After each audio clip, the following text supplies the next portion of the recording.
So I'm going to walk through how I would analyze this sonatina in C major by Diabelli, and I'm going to talk about things like harmonies, modulation, and a little bit about the structure of the piece. So the first thing I'm going to look for is the key signature. So there's no sharps and no flats. I'm either in the key of C or in the key of A minor. I mean, you see it here in the title, but looking at the notes, you don't necessarily know that until you see either a C triad or an A minor triad. The first thing you see is a G, F, E, and in here you have a C, G, C, G, C, G. So that's already immediately saying that this whole opening is giving you a C harmony underneath it. What I'm looking for are triads. So that means 3 notes that are stacked in thirds. So that's an F triad, that's an A triad, right? So you're looking for that. Something that complicates it is it could be an inversion. So that F could be up top, that A could be up top.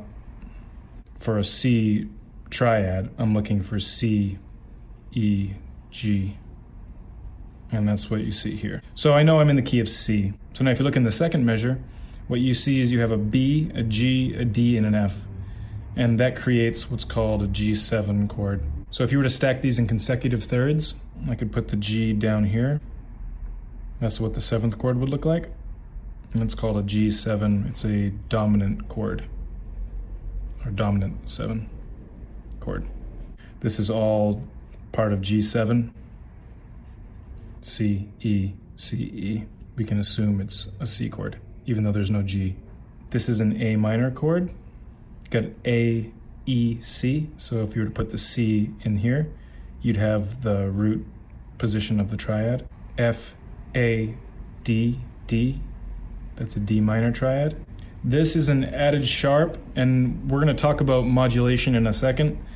This G sharp is not a modulation, kind of incrementally moves up through half steps, and that's to create a certain effect. G, C, it's another G7, that's another C. Typical at this point, because this is the 5, this is the 1, this is the 5, this is the 1. You're back in C here. This is a broken C chord. C, E, G is separated, but altogether that's the C triad. Up here you have C, E. So this is all C. G, 7, because you have the F natural here, which carries all the way through here for 2 measures, back to C. And again, that's very typical to go from G7 to C. Back in A minor, that's a broken A minor chord, G chord. If he were doing G7, remember it would push to C. Now he's just doing G, because he doesn't want to go to C anymore, he wants to modulate a D7. It's a D triad and the added sharp, which is significant because the added sharp is preparing your ear for the key of G. This is another interesting use of dissonance. You're in the D chord, right, which is D, F sharp, A, C. E does not belong to that chord and is very dissonant with next to D because it's a second. What it does is it creates a dissonance that will resolve down to D. That effect is called an Appoggiatura. The D7, though, is very significant because it's going to push you to another key. The question you want to ask yourself when you see a dominant 7th chord is, if that's 5, this chord is 5, what is 1? And if this is D, 1 is G, because that's 5 notes down.